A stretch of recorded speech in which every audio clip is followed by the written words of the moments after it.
3H2O liquid, इसका coefficient को 1 रखना है और बाकियों को बैलेंस करना है। तो 6 कार्बन कर दिए, 6 हाइड्रोजन, 3H2O, 12 और 3 15, 15/2O2। इस प्रोसेस का डेल्टा H को कहेंगे delta H0 combustion, delta H0 combustion of C6H6 liquid. ध्यान रखना कि डेल्टा H का जो यूनिट होता है वो होता है किलो जूल पर मोल, या रहेगा किलो कैलोरी पर मोल। और इस केस में ये क्वांटिटी जो होगा वो नेगेटिव क्वांटिटी होगा। अगर सवाल में नेगेटिव क्वांटिटी दिया है तो ठीक है, नहीं दिया है तो फिर नेगेटिव लगा लेना, क्योंकि क्लियरली हम बता चुके हैं कि एंथैल्पी ऑफ कंबशन जो होता है वो एक एक्सोथर्मिक प्रोसेस होता है। सबसे बड़ा सवाल, पर मोल ऑफ व्हाट? पर मोल ऑफ दिस कंपाउंड। बात समझ में आ रहा है? इसको हम लोग ऐसे समझेंगे कि अगर 1 मोल बेंजीन अगर कंप्लीटली बर्न होता है तो उतना हीट एनर्जी लिबरेट होगा। समझ में आ रहा है? 1 मोल अगर बेंजीन कंप्लीटली बर्न होता है तो उतना मोल हीट एनर्जी लिबरेट होगा। तो सवाल हो सकता है, बोल दे 10 मोल बेंजीन हम लोग बर्न किए, 10 मल्टीप्लाई करेंगे, हाफ मोल बेंजीन बर्न हुआ, हाफ मोल मल्टीप्लाई करेंगे। जब एक्सटेंट ऑफ रिएक्शन 50% था, 50% एक्सटेंट ऑफ रिएक्शन मतलब क्या? इसका 50% रिएक्ट किया तो कितना हीट एनर्जी? आधा कर देंगे। 70% एक्सटेंट ऑफ रिएक्शन रहा तो 0.7 मल्टीप्लाई कर देंगे। बात समझ में आ रहा है? बस इतना ध्यान रखना कि पर मोल ऑफ दिस। जब एक कंपाउंड फॉर्म होता है अपने ही एलिमेंट से, C6H6 बना अपने ही एलिमेंट से, 6C carbon solid, 6 carbon solid graphite plus 3H2 gas gives C6H6, इसका कोफिशिएंट 1 इधर लेवल से। ऐसे रिएक्शन के डेल्टा H को हम लोग क्या बोलते हैं? Delta HF0, delta HF0 of C6H6। इसका भी यूनिट होगा किलो जूल पर मोल में। Now what is per mole here? When per mole of benzene gets formed, जब 1 मोल बेंजीन बनेगा तो इतना हीट एनर्जी एब्जॉर्ब होगा या रिलीज होगा। जब आधा मोल बनेगा तो कितना? आधा मल्टीप्लाई करेंगे। 10 मोल बनेगा तो कितना? 10 मल्टीप्लाई करेंगे। समझ में आ रहा? तो हर डेल्टा H में पर मोल जो होगा ना, वो पर मोल क्या, ये जरूर याद रखना है। समझ में आ रहा बात? सीधे सवाल लिखो।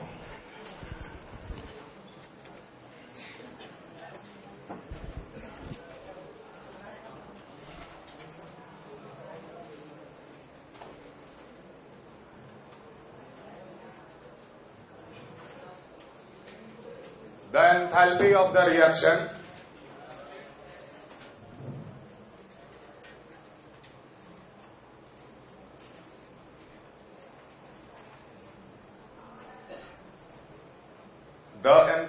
the reaction C3H8 plus H2 gas. The enthalpy of the reaction C3H8 plus H2 arrow giving C2H6 plus CH4 at 25 degree centigrade is,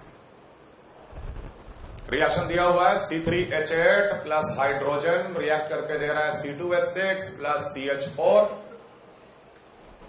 eight 25 degree centigrade. Enthalpy of the reaction मतलब डेल्टा H दिया है 25 degree centigrade पे, -55.7 kilo calorie per mole. Calculate the heat of combustion of C2H6। Calculate the heat of combustion of C2H6. Calculate the heat of combustion of C2H6. Given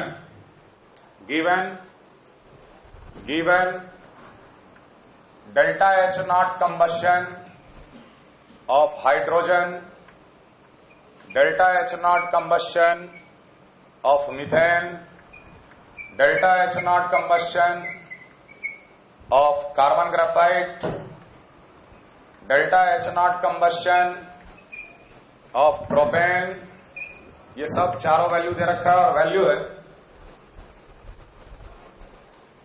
-286, -890, -393 और -2220। सारे का unit kilo calorie per मोल में।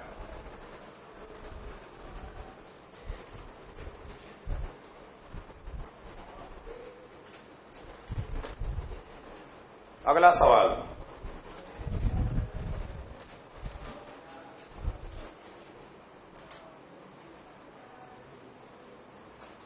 when 2 moles of C2H6, अगला सवाल है, when 2 moles of C2H6 is completely burned, when 2 moles of C2H6 is completely burned, 3120 kilojoule of heat is liberated. 3120 kilojoule of heat is liberated. Calculate the heat of formation. Calculate the heat of formation delta HF naught. Delta HF naught of C2H6.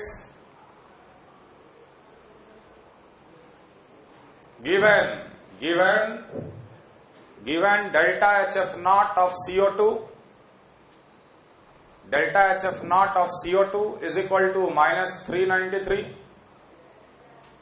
and delta HF naught of H2O liquid, delta HF naught of H2O liquid 286 minus 286 kilojoule per mole respectively.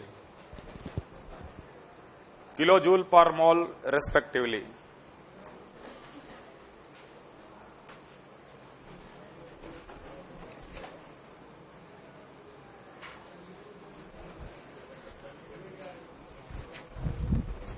cis-2-ब्यूटीन जब ट्रांस-2-ब्यूटीन में convert होता है तो उसका delta H1, cis-2-ब्यूटीन जब 1-ब्यूटीन में convert होगा delta H2 not, delta H not combustion of 1-butene minus 650 kilocalorie per mole. Delta H naught combustion of trans-2-butene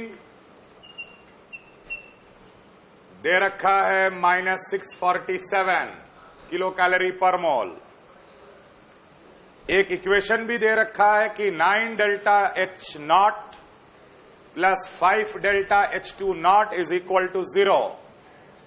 then calculate delta H1 naught and delta H2 not.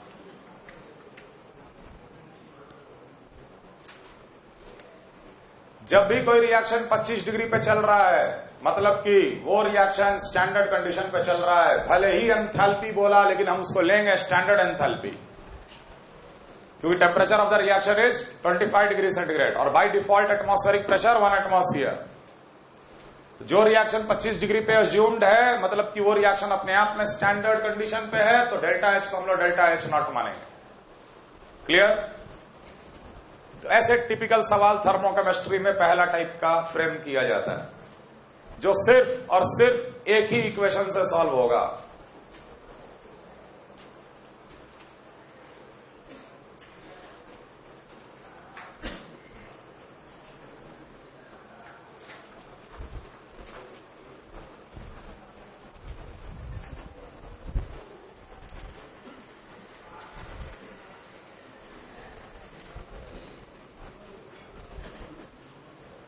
जो भी delta H दिया हुआ है उसके अनुसार आपको reaction लिखना है, बिल्कुल बैलेंस्ड. जैसे बैलेंस करने का तरीका बताए, जैसे मान लो पहला सवाल हम करके आपको दिखाते हैं. अप्रोच को समझना, उसके बाद दूसरा और तीसरा ट्राई करना. एक रिएक्शन दे दिया है जिसका डेल्टा H नॉट हमें दे दिया है. पूछ क्या रहा है? Delta H not combustion of C2H6, ये पूछ रहा है सवाल में कि ये कितना होगा. और कुछ डेटास भी आपको दे दिए गए हैं, इनके मदद से और इससे आपको डेल्टा H नॉट कंबशन पता करना है C2H6 का. ठीक है, तो जो पता करना है उसका रिएक्शन पहले लिखेंगे कि आखिर कौन से रिएक्शन का मुझे डेल्टा H पता करना है. डेल्टा एच नॉट कंबशन का रिएक्शन लिखेंगे C2H6 का। जब C2H6 ऑक्सीजन में बर्न करेगा और ये 2CO2 प्लस 3H2O लिक्विड देगा, 2 कार्बन 6 हाइड्रोजन बैलेंस, 4 और 3 7, 7/2। तो इस रिएक्शन को हम लोग क्या बोलेंगे? ये कंबशन रिएक्शन मैंने डेफिनेशन के अनुसार लिख दिया C2H6 का। सबको समझ में आ रहा है? इसी रिएक्शन का डेल्टा एच नॉट को बोला जाएगा delta H not combustion of C2H6, जो हमसे पूछा जा रहा है। लेकिन हमें यह भी पता है कि किसी भी प्रकार का डेल्टा एच हमेशा delta H F not of product minus delta H F not of reactant होता है। तो इसका हम लोग कैसे लिखेंगे? 2 times delta H F not of CO2 plus 3 times delta H F not of H2O liquid minus delta H F not of C2H6। लेकिन हाँ ऑक्सीजन एलिमेंट है और एलिमेंट का डेल्टा एच एफ नॉट क्या होता है? 0। ऑक्सीजन अपीयर नहीं करेगा।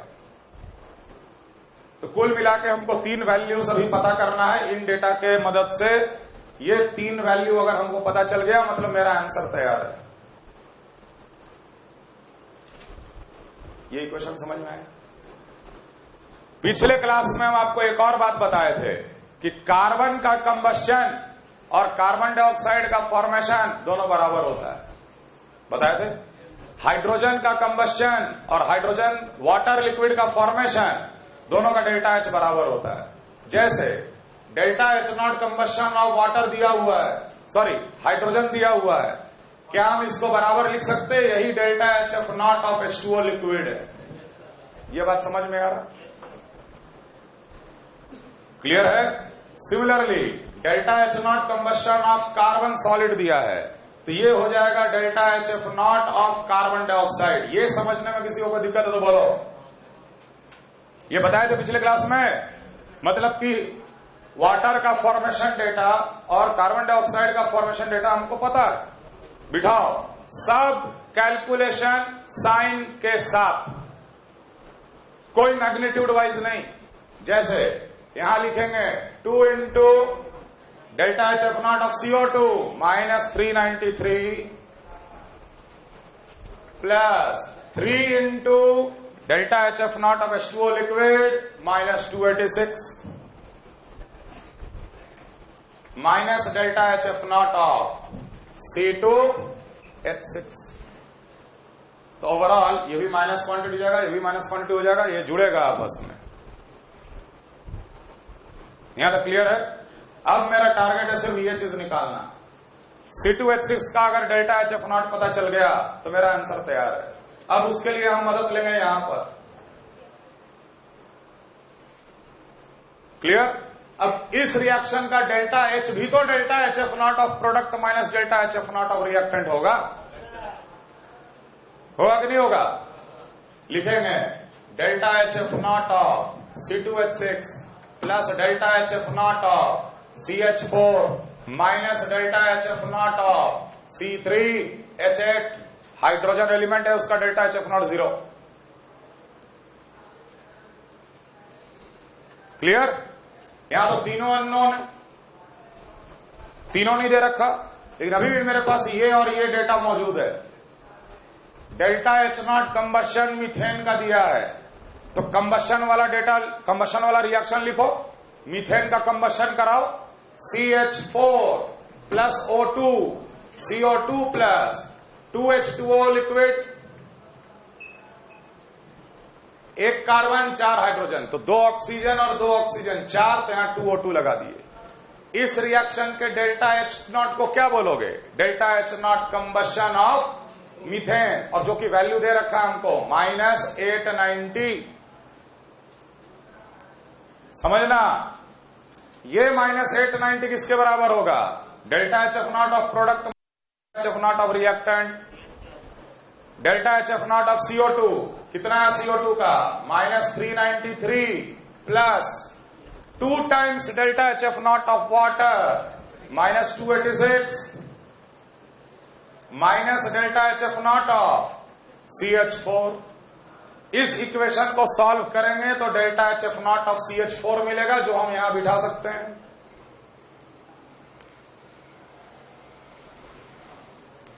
मैंने जानबूझ सवाल दिया है। ताकि देखो delta H F not of product minus delta H F not of reactant, एक ही इक्वेशन है मेरे पास। C3H8 का दिया कंबशन, C3H8 का लिख, C3H8 plus oxygen, 3 carbon, 3 CO2, 8 hydrogen, 4 H2O liquid, 6 और 4 10 ऑक्सीजन, 5 O2। इस रिएक्शन का डेल्टा एच नॉट को बोलेंगे डेल्टा एच नॉट कंबशन, किसका? C3H8 का, जो कि दे रखा है -22220, लेकिन ये आगे किसके बराबर होगा? Delta H F not of product minus delta H F not of reactant, 3 into -393 plus 4 into -286 minus delta H F not of C3H8, oxygen तो एलिमेंट है। इस इक्वेशन को सॉल्व करेंगे तो ये C3H8 भी मिलेगा। जब ये दोनों मिल गया तो ये भी मिलेगा, और इसको कहां बिठाएंगे? आंसर। पहला सवाल समझ के क्लियरली कॉपी करो, समझ के क्लियरली कॉपी करो। पहला सवाल हम शुरुआत कहां से किए? कार्बन का कंबशन, कार्बन डाइऑक्साइड का फॉर्मेशन, हाइड्रोजन का कंबशन, वाटर का फॉर्मेशन। क्या निकालना है? इसका डेल्टा एच निकालना है, इसका रिएक्शन लिखे, इक्वेशन तैयार किए, ये मिसिंग था। फिर हम गए ओरिजिनल रिएक्शन में। क्लियर? ये सवाल को क्लियरली समझिए, अप्रोच को पकड़िए, सवाल सॉल्व करने के अप्रोच को।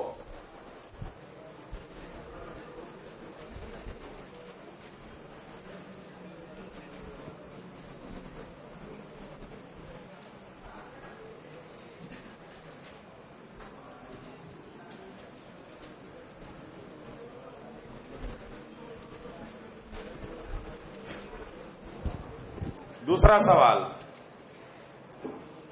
जब 2 मोल C2H6 कंप्लीटली बर्न होता है तो 3120 kilo joule of heat is liberated. Calculate the delta H F not of C2H6। कैसे करेंगे? कैसे करेंगे ये? तो पहले कौन सा रिएक्शन लिखे? पहले C2H6 का कंबशन रिएक्शन सबसे पहले लिखेंगे। C2H6 का combustion reaction, C2H6 plus O2 is giving 2 CO2 plus 3 H2O liquid, 4 और 3 7, 7/2। ये रिएक्शन लिख लिए। ये रिएक्शन कहलाएगा कंबशन रिएक्शन ऑफ इथेन। और इसका डेल्टा एच नॉट बताओ हम कितना लिखें? कितना लिखें? यही सवाल में एक छोटा सा चीज हम पूछ रहे हैं, बाकी तो कर ही लोगे। तो 5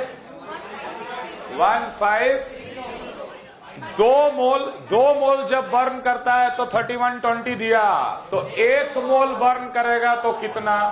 तो 1560। लेकिन हम अपने तरफ से एक माइनस साइन भी लगाएंगे। ये सवाल का छोटा सा इंपॉर्टेंट पार्ट यही था। माइनस क्यों? क्योंकि कंबशन हमेशा एक्सोथर्मिक होता है, हमेशा, दिया रहे चाहे नहीं दिया रहे, माइनस साइन लगाएंगे। नेगेटिव क्वांटिटी ही लेना है एंथैल्पी ऑफ कंबशन।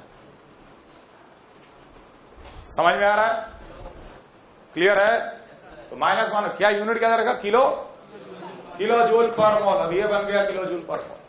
अब ये डेल्टा को आगे हम किसके इक्वेट कर दें? Delta H F not of product minus delta H F not of reactant, 2 times delta H F naught of CO2 plus 3 times delta H F naught of H2O liquid minus delta H F naught of C2H6।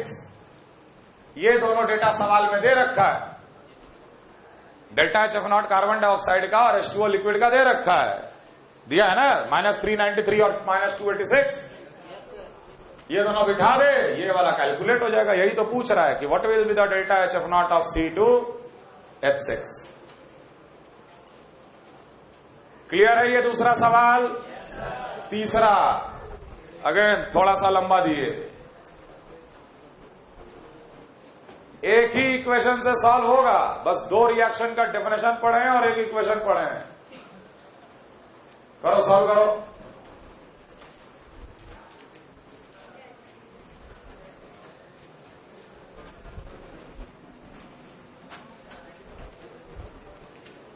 Sis two butene से trans two butene का conversion, enthalpy change delta H1, cis से 1 butene delta H2, combustion of 1 butene and combustion of trans two butene दिया हुआ है।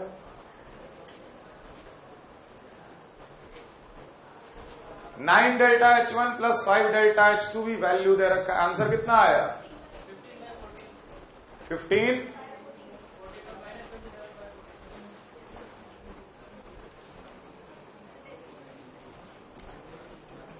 ठीक है, देखते हैं इक्वेशन से।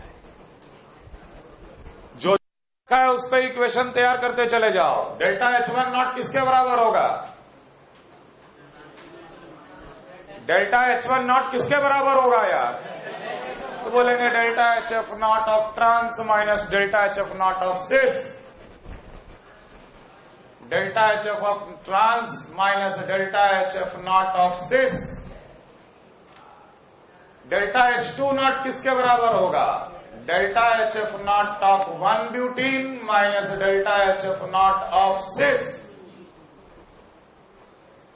क्लियरली समझ में आ रहा कि एक इक्वेशन दिया हुआ है, दूसरा इक्वेशन तैयार करो डेल्टा H1 और डेल्टा H2 में, दोनों को साइमल्टेनियसली सॉल्व करके आंसर निकालो।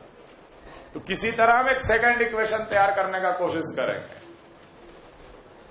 समझ में आ रहा? कंबशन दे रखा है 1 ब्यूटीन का। ध्यान दो, 1 ब्यूटीन हो, ट्रांस 2 ब्यूटीन हो, सिस 2 ब्यूटीन हो, इन सबों का मॉलिक्यूलर फॉर्मूला सेम है C4H8। और कंबशन रिएक्शन में तो फॉर्मूला से ही मतलब है। जैसे मैंने यहां लिख दिया C4H8, लेकिन ये 1 ब्यूटीन है भाई। ये जब बर्न करेगा ऑक्सीजन में 4CO2 प्लस 4H2O लिक्विड मिलेगा। 6 और 4 10, 5O2। कंबशन रिएक्शन लिखे 1 ब्यूटीन का। अब इसका जो डेल्टा H0 कंबशन है वो दे रखा है -650।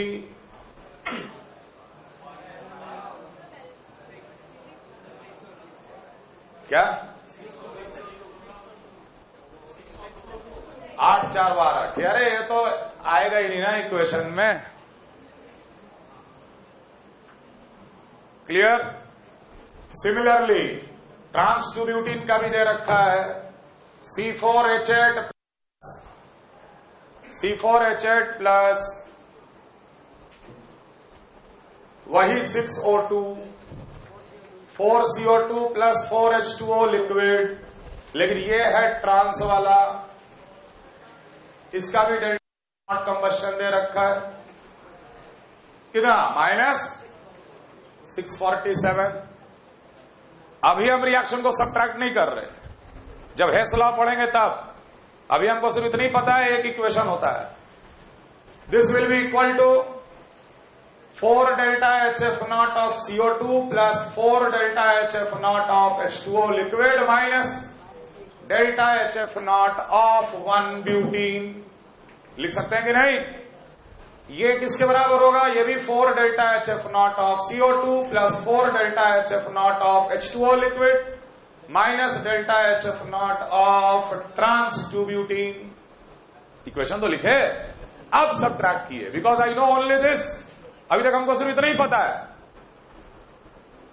अब इन दोनों इक्वेशन को मान लो हम सब्ट्रैक्ट कर रहे हैं, फर्स्ट माइनस सेकंड या सेकंड माइनस फर्स्ट, ताकि आ जाए एक पॉजिटिव क्वांटिटी इधर। क्या आ जाएगा? 3 will be equal to, second में से फर्स्ट को घटाए तो ये कट जाएगा, ये कट जाएगा, ये प्लस बन के आ जाएगा। तो अल्टीमेटली ये बन जाएगा delta HF not of 1 butene minus delta HF not of trans. बना? अब ये दोनों इक्वेशन को गौर से देखो, ये दोनों इक्वेशन को गौर से देखो। अगर यहां भी अगर हम सेकंड माइनस फर्स्ट कर दें, यहां भी सेकंड माइनस फर्स्ट कर दें तो क्या बन जाएगा? Delta H2 not minus delta H1 naught will be equal to, second में से फर्स्ट को घटाए तो ये तो कट जाएगा ना, 6 1 ब्यूटीन माइनस ट्रांस आएगा। Delta HF not of 1 butene minus delta HF not of trans आ गया। तो इसके बदले हम क्या लिख सकते हैं? That 3 will be equal to delta H2 not minus delta H1 nought, ये तैयार हो गया सेकंड इक्वेशन। और पहला इक्वेशन दे ही रखा है 9 delta H1 naught plus 5 delta H2 naught is equal to 0। ये दोनों को सॉल्व करके हम लोग डेल्टा H1 और डेल्टा H2 निकाल लेंगे।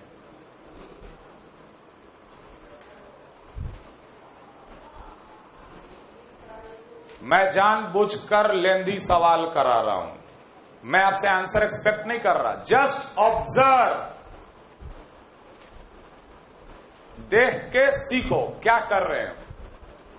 ट्यूटोरियल शीट तो है तुम्हारे पास, कर लेना सवाल जितना करना है, लेकिन पहले लर्न द अप्रोच, कैसे अप्रोच कर रहे हो। बिना हेस लॉ का भी थर्मोकेमिस्ट्री के सारे सवाल किए जा सकते हैं। आगे एक लॉ पढ़ेंगे, बहुत छोटा सा लॉ है, सारे सवाल किए जा सकते हैं। ये सवाल क्लियर है? क्लियर है सबको?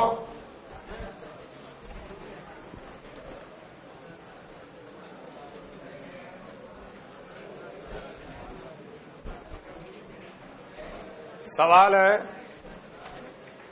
Calculate the heat produced by burning 3.785 liter of octane with oxygen to form carbon monoxide and water vapor.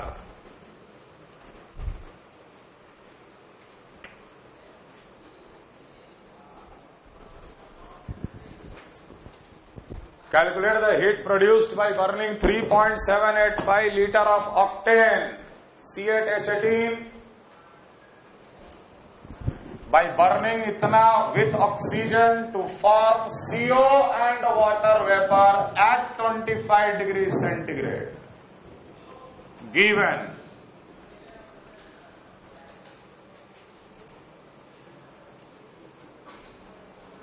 delta H naught combustion of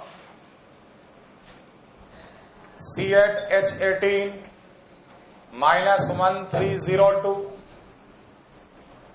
delta HF naught carbon dioxide minus 94, delta HF naught carbon monoxide minus 26, delta HF naught H2O gas माने water vapour minus 58, delta HF not H2O liquid minus 68, सब के सब kilo calorie per मोल में। और last density of octane 0.7 ग्राम पर ml। Carbon dioxide या हमसे कौन से रिएक्शन का डेल्टा H हमें जरूरी है, कौन से रिएक्शन का डेल्टा H हमें जरूरी है जिससे हम आंसर निकाल सकते हैं फाइनली मोल मल्टीप्लाई करके। C8H18 प्लस O2 अगर ये बर्न हुआ कार्बन मोनोऑक्साइड और H2O गैस में, बैलेंस करो 8 कार्बन 18 हाइड्रोजन 9 8 17 17/2 O2।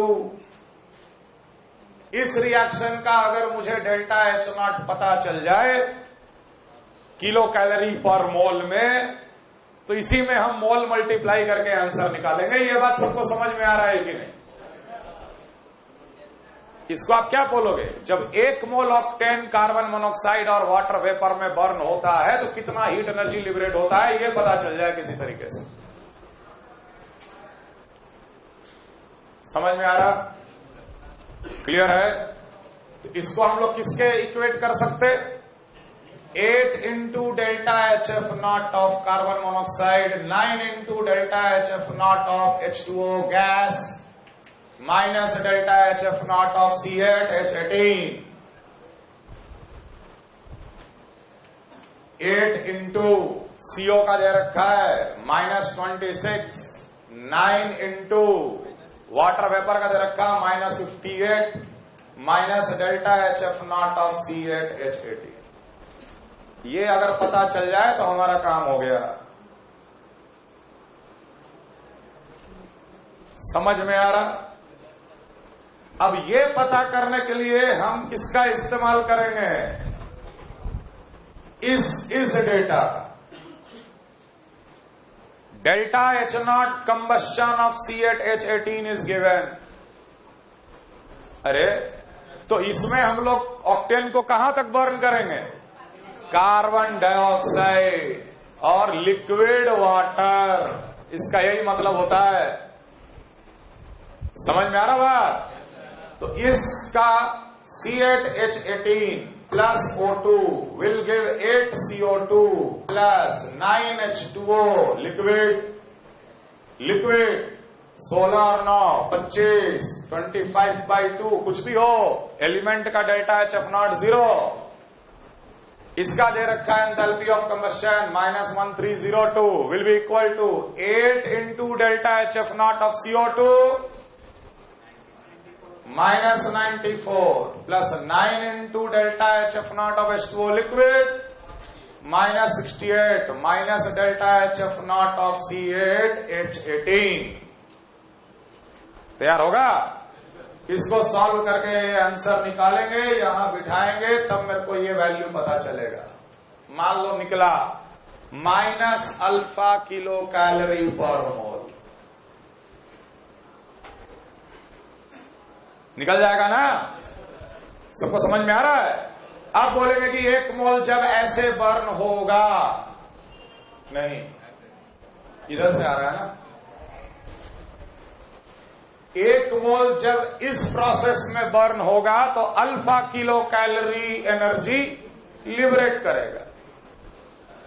वॉल्यूम दे रखा 3.785 लीटर, मतलब कि 3.785 into 10⁻³ millilitre. Volume into density mass multiplied by 0.7, ये आ गया ग्राम। वॉल्यूम इंटू डेंसिटी मास आ गया, मास को डिवाइड कर दो मॉलिक्यूलर वेट से। C8H18 का 12 × 96 96 प्लस 18, ये आ गया मोल्स। ये मोल को अल्फा में मल्टीप्लाई कर दो, answer.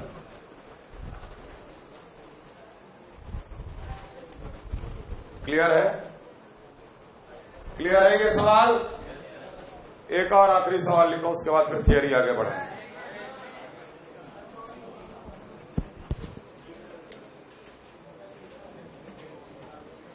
When 12 grams of carbon reacts with oxygen,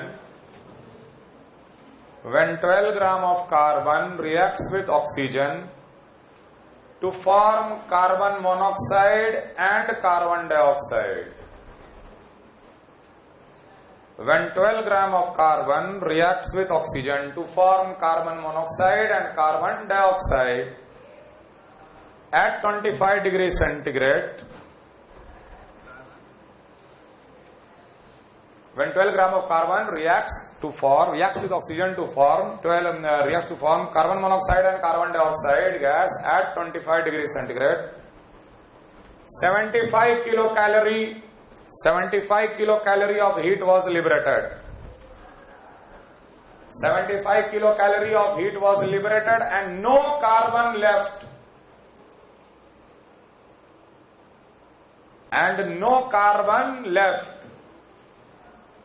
Calculate the mass of oxygen which has reacted. Calculate the mass of oxygen which has reacted given. Calculate the mass of oxygen gas which has reacted given delta HF0 of CO2. Delta HF0 of CO2 is equal to -95 and delta HF0 of CO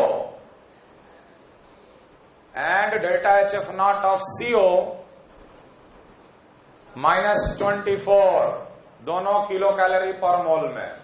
-95 kilo calorie per मोल और carbon monoxide वाला -24 kilo calorie per मोल। Solve करो।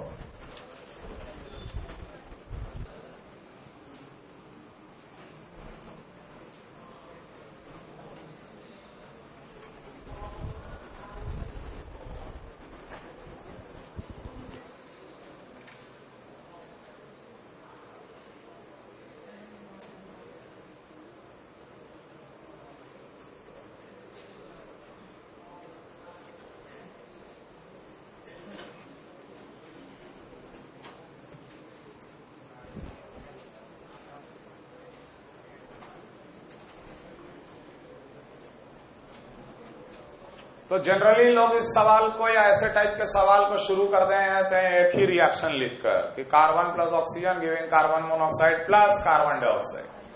अरे जब आपको दो अलग अलग delta H दिया हुआ है तो दो अलग अलग डेल्टा एच के लिए दो अलग अलग रिएक्शन लिखिए,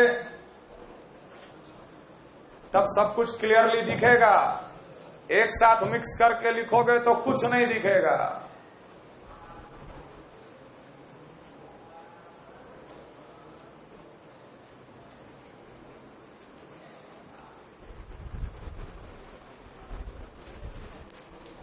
जब कार्बन ऑक्सीजन में बर्न करता है कार्बन डाइऑक्साइड बनता है, तो यार इसी रिएक्शन को आप डेल्टा HF0 बोलते हैं कार्बन मोनोऑक्साइड का।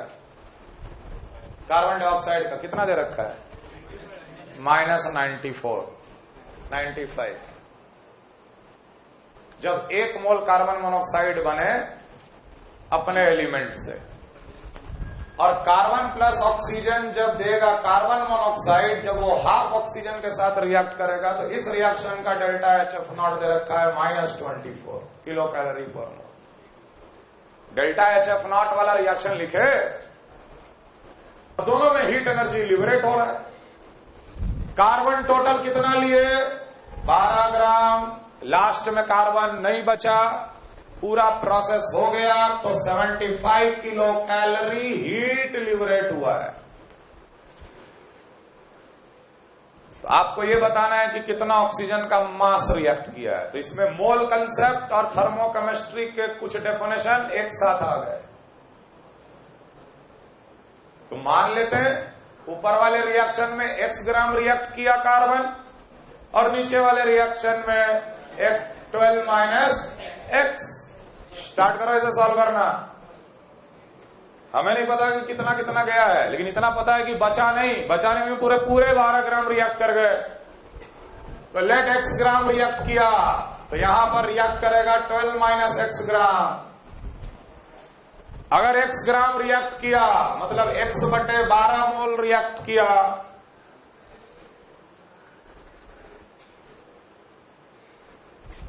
यहां कितना मोल रिएक्ट किया? 12 - x/12 मोल रिएक्ट किया। तो ऐसे सोचो, x/12 मोल अगर रिएक्ट करेगा तो इसके कितने मोल बनेंगे? इस डेटा से क्या समझते हो? इससे हम ये समझते हैं कि जब 1 मोल कार्बन डाइऑक्साइड बनता है तो 95 रिलीज होता है। कितना मोल बना है? x/12। तो जब x/12 अगर होगा तो कितना रिलीज करेगा? 95 × x/12। पहला रिएक्शन में इतना हीट लिबरेट होगा। सिमिलरली 1 मोल कार्बन मोनोऑक्साइड दे रहा, तो 12 - x/12 कितना देगा? 12 - x/12 mole of carbon monoxide देगा। जब 1 मोल कार्बन मोनोऑक्साइड बनता है तो 24 रिलीज होता है। तो इतने मोल कार्बन मोनोऑक्साइड बनेंगे तो कितना रिलीज होगा? This × 24 plus 12 - x/12 multiplied by 24। तो पहले रिएक्शन से मुझे मिलेगा इतना हीट, दूसरे से मिलेगा इतना heat. The total heat is given 75। Solve करके x निकालेंगे। माइनस लेना है तो दोनों जगह माइनस ले, नहीं तो मैं जब लिबरेटेड बोल ही रहा है तो फिर माइनस लेने का जरूरत क्या है? पहला रिएक्शन में इतना लिबरेट हुआ, दूसरा रिएक्शन में इतना लिबरेट हुआ, जो दोनों टोटल लिबरेट हुआ वो 75 लिबरेट हुआ। या यहां भी माइनस लगा, यहां भी माइनस लगा, यहां भी माइनस लगा। समझे? सॉल्व करके x निकलेगा। तो हम लिख दे रहे x is now known to us. कितना मोल ऑक्सीजन रिएक्ट करेगा? 1 मोल 1 मोल के साथ रिएक्ट करता है तो x/12। यहां कितना मोल रिएक्ट करेगा? 12 माइनस x/24। 1 आधा के साथ रिएक्ट करता है तो इतना हाफ। टोटल ऑक्सीजन के कितने मोल? x/12 प्लस 12 माइनस x/24, इतना मोल oxygen multiplied by 32। Answer x निकलेगा यहां से, x बिठा आंसर। सवाल समझ में आया? Clear?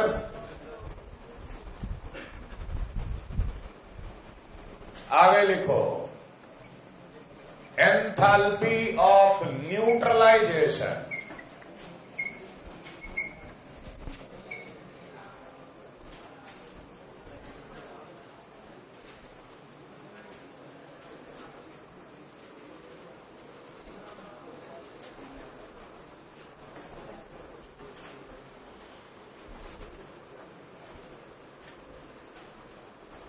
Enthalpy of neutralization. It is the heat energy liberated. It is the heat energy liberated. Bracket में लिख लेना exothermic. It is the heat energy liberated when one equivalent of acid. It is the heat energy liberated when one equivalent of an acid gets completely neutralized by. It is the heat energy liberated when one equivalent of the acid gets completely neutralized by one equivalent of the base. It is the heat energy liberated when one equivalent of an acid gets completely neutralized by one equivalent of a base. तो ध्यान रहे कि enthalpy of neutralisation का जो actual unit होता है वो kilo calorie per equivalent या kilo calorie per kilo joule per equivalent में एक इक्विवेलेंट एसिड एक इक्विवेलेंट बेस के साथ कंप्लीट न्यूट्रलाइजेशन माने क्या? Acid base reaction to form salt and water. उस प्रोसेस में जब एक एक इक्विवेलेंट एसिड और बेस आपस में रिएक्ट करके कंप्लीट न्यूट्रलाइजेशन शो करेगा तो जो हीट एनर्जी रिलीज होगा उसको हम लोग बोलेंगे एंथैल्पी ऑफ न्यूट्रलाइजेशन।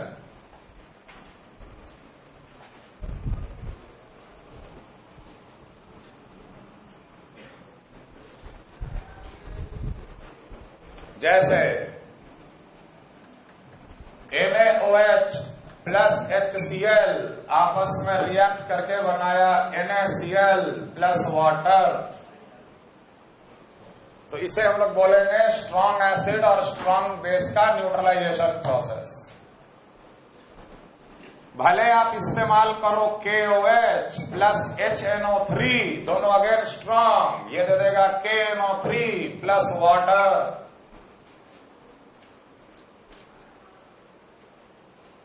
रिएक्शन जब एक इक्विवेलेंट NaOH एक इक्विवेलेंट HCl के साथ रिएक्ट करके एक इक्विवेलेंट NaCl और वाटर बनाता है तो इस प्रोसेस में हीट एनर्जी लिबरेट होगा। Delta H will be called as delta H neutralization और ये वैल्यू आता है -57.32 किलो जूल पर इक्विवेलेंट। इसको जरा 4.2 से डिवाइड कर दो। 4.2 से डिवाइड करो जल्दी।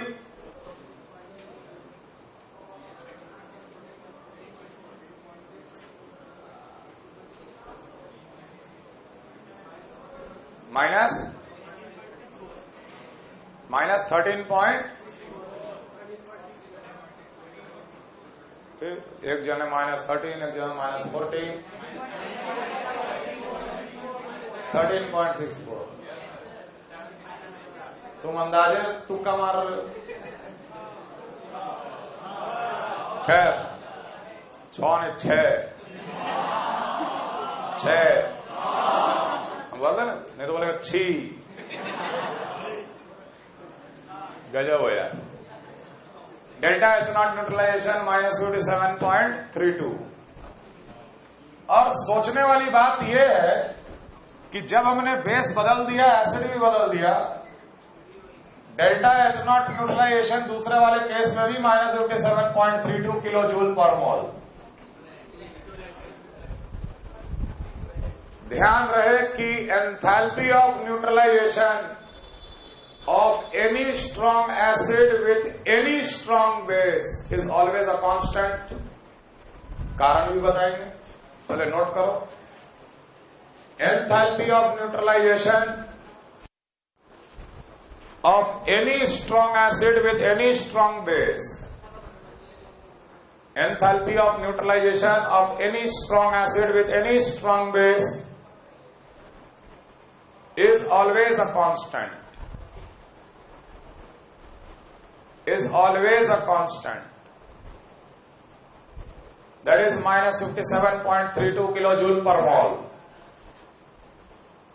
that is -57.32 kilojoule per mole। The reason is कि NaOH का नहीं, इक्विवेलेंट नहीं, NaOH स्ट्रॉन्ग बेस है तो ये 100% डिसोसिएटेड रहेगा वाटर में, सोल्यूशन में। HCl भी स्ट्रॉन्ग है तो ये 100% ब्रेक किया रहेगा अपने आयंस में, Na+, OH-, H+, Cl-। भले NaCl बना लेकिन NaCl भी आयनिक सॉल्ट है, 100% डिसोसिएट कर जाएगा Na+ और Cl- का। वाटर लेकिन कोवलेंट मॉलिक्यूल है, वाटर कभी ब्रेक नहीं करेगा। तो इफेक्टिवली बीकर में शुरू में Na+ था, बाद में भी Na+ है। Na+ को कोई फर्क नहीं पड़ा, काटने का मतलब Na+ को कोई फर्क नहीं पड़ा, काटने का मतलब Cl- का कोई फर्क नहीं पड़ा। इफेक्टिवली क्या हुआ इस प्रोसेस में, इफेक्टिवली H+ और OH- कंबाइन करके दिया है वाटर। सिमिलरली के कट जाएगा, नाइट्रेट कट जाएगा, इस रिएक्शन में भी effectively H+ OH- has given water. तो जब दो अलग अलग रिएक्शन में इफेक्टिवली सेम चीज हो रहा है तो फिर एंथैल्पी कैसे चेंज करेगा। ध्यान रखना, जब एक इक्विवेलेंट H+ और एक इक्विवेलेंट OH- आपस में कंबाइन करके वाटर बनाते हैं तो इस कॉम्बिनेशन का जो एंथैल्पी होता है वो होता है -57.32। When one equivalent H+ combines with one equivalent OH- to form water, उस कॉम्बिनेशन प्रोसेस का एंथैल्पी होता है -57.32। भले हम लोग अलग अलग स्ट्रॉन्ग बेस, स्ट्रॉन्ग एसिड अलग अलग लिए, लेकिन अगर इफेक्टिवली H+ और OH- ही कंबाइन करके वाटर दे रहा है तो फिर एंथैल्पी कभी भी चेंज नहीं करेगा। Enthalpy of neutralization between any strong acid and any strong base is always constant.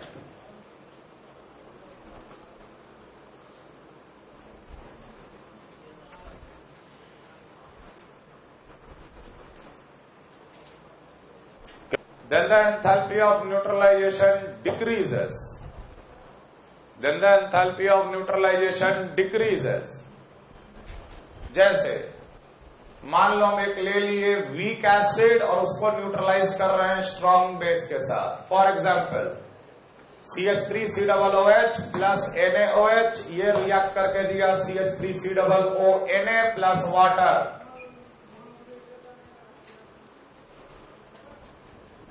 ठीक है, तो अगर हम इस प्रोसेस में इफेक्टिवली क्या हुआ अगर ये देखना है तो ये तो वीक एसिड है, weak acid will remain in a molecular form but NaOH will break as Na+ plus OH- because it is strong.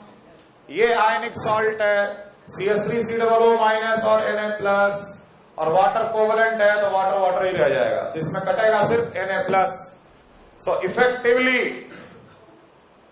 Effectively, the process is CH3COOH plus OH- is giving CH3COO- plus water।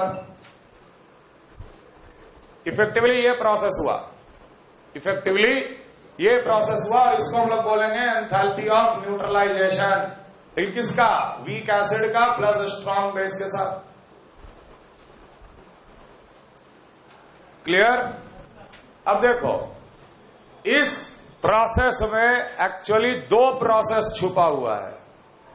दो process वो है कि सबसे पहले CH3COOH break करता है CH3COO minus में और H प्लस में। CH3COO minus plus H plus इसमें ब्रेक करता है। इस प्रोसेस में जो एंथैल्पी आएगा वो आता है पॉजिटिव, क्योंकि किसी भी चीज को ब्रेक करने में, आयनाइज करने में एनर्जी की आवश्यकता होती है। एनर्जी अब्सॉर्ब करेगा तब वो आयनाइज करेगा।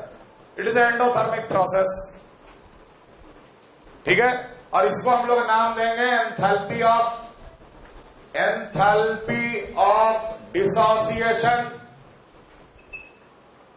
या नाम देंगे enthalpy of ionisation. Enthalpy of dissociation या enthalpy of ionisation. Clear? Clear? और उसके बाद जो H प्लस मिला वो OH माइनस के साथ कंबाइन करके बना लिया water. H plus plus OH minus will combine to form water. और हमको पता है कि इस प्रोसेस का डेल्टा H नॉट जो होता है वो कांस्टेंट होता है -57.32 किलो जूल पर मोल, है कि नहीं? जब ये दोनों प्रोसेस को हम लोग जोड़ देंगे, जब ये दोनों प्रोसेस को जोड़ दोगे, ऐड कर दोगे तो ये हो जाएगा, कट जाएगा और हमें फाइनल क्या मिलेगा? CH3COOH plus OH minus is giving CH3COO minus plus water. ये ऊपर वाला प्रोसेस मिलेगा। जब ये दोनों प्रोसेस को जोड़ दिए तो ये दोनों हीट को भी हमको साइन के साथ जोड़ना है, नेट हीट निकालने के लिए। पहले में अब्सॉर्ब हुआ, दूसरे में रिलीज हुआ, तो नेट क्या हुआ? तो नेट के लिए हमको इन दोनों को भी जोड़ना है। मतलब कि यहां पर आ जाएगा delta H naught neutralization of strong base plus weak acid, that will be equal to delta H naught dissociation plus minus of 57.32। अब तुम खुद सोचो कि अब जो हमें मिलेगा एंथैल्पी ऑफ न्यूट्रलाइजेशन वो -57 नहीं मिलेगा, क्योंकि अब वो -57 में एक पॉजिटिव क्वांटिटी को जोड़ रहे हैं, तो इट में बिकम -55, इट में बिकम -53। तो -53 इज लेस। गणित मत लगाना, बोलेंगे 53 जूल रिलीज किया, पहले में रिलीज कितना हो रहा था? 57 जूल रिलीज कर रहा था। तो एंथैल्पी ऑफ न्यूट्रलाइजेशन थोड़ा डिक्रीज कर जाता है, मतलब energy liberated is slightly less. क्यों हुआ? Because some of the energy is absorbed in ionizing the weak acid. क्यों डिक्रीज कर गया हीट लिबरेटेड? क्योंकि कुछ एनर्जी एब्सॉर्ब हो गया वीक को डिसोसिएट या आयनाइज करने में। समझ में आ रहा है? तो delta H naught neutralization of weak plus strong will be equal to delta H naught dissociation of the weak, और उसमें प्लस ऑफ -57.32। कॉपी करो क्लियरली समझ के।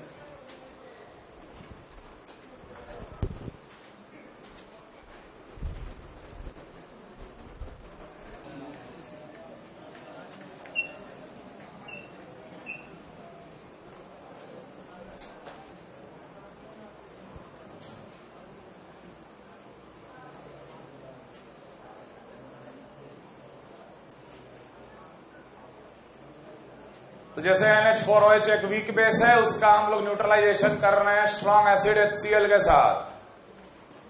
तो यहां पर भी हम लोग बोलेंगे कि दो फॉर्म में रिएक्शन होगा। ओवरऑल रिएक्शन क्या है? NH4OH plus H plus is giving NH4 plus plus water. इसमें Cl और Cl कटेगा। ये आयनिक है तो पूरा ब्रेक करेंगे, ये भी स्ट्रॉन्ग है तो पूरा ब्रेक करेंगे, लेकिन इन दोनों को पूरा ब्रेक नहीं करेंगे। तो ओवरऑल ये प्रोसेस हुआ। ये भी प्रोसेस दो स्टेप में हो रहा है।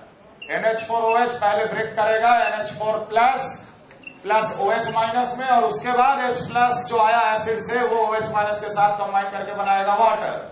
जब इन दोनों को हम जोड़ देंगे तब मेरे को रिजल्टेंट रिएक्शन मिलेगा ये वाला। ठीक है? तो हम एक जनरल स्टेटमेंट लिख रहे हैं, समझना। enthalpy of neutralization of any weak plus strong, चाहे वीक एसिड हो या वीक बेस हो, एक वीक है और दूसरा स्ट्रांग है, that will be always equal to delta H naught dissociation, या बोलो delta H naught ionization of weak plus delta H naught neutralization of strong plus strong. 57.32 क्या था? Strong acid plus strong base का neutralization enthalpy था। ये general expression याद रखना, कोई भी वीक प्लस स्ट्रांग का न्यूट्रलाइजेशन का एंथैल्पी हमेशा delta H naught dissociation of the weak plus delta H naught neutralization of the strong plus strong. ये होता है पॉजिटिव क्वांटिटी, लेकिन ये होता है नेगेटिव क्वांटिटी, ये भी साथ में ध्यान रखिएगा। और हम लोग को एंथैल्पी ऑफ न्यूट्रलाइजेशन हमेशा कम मिलता है। स्ट्रांग प्लस स्ट्रांग में 57 मिला था, वीक प्लस स्ट्रांग में 55 या 53, डिपेंड कर रहा है कैसा एसिड कैसा बेस, लेकिन कम हो जाता है। क्यों कम होता है? क्योंकि कुछ हीट एनर्जी एब्जॉर्ब हो जाता है वीक को डिसोसिएट करने में। क्लियर?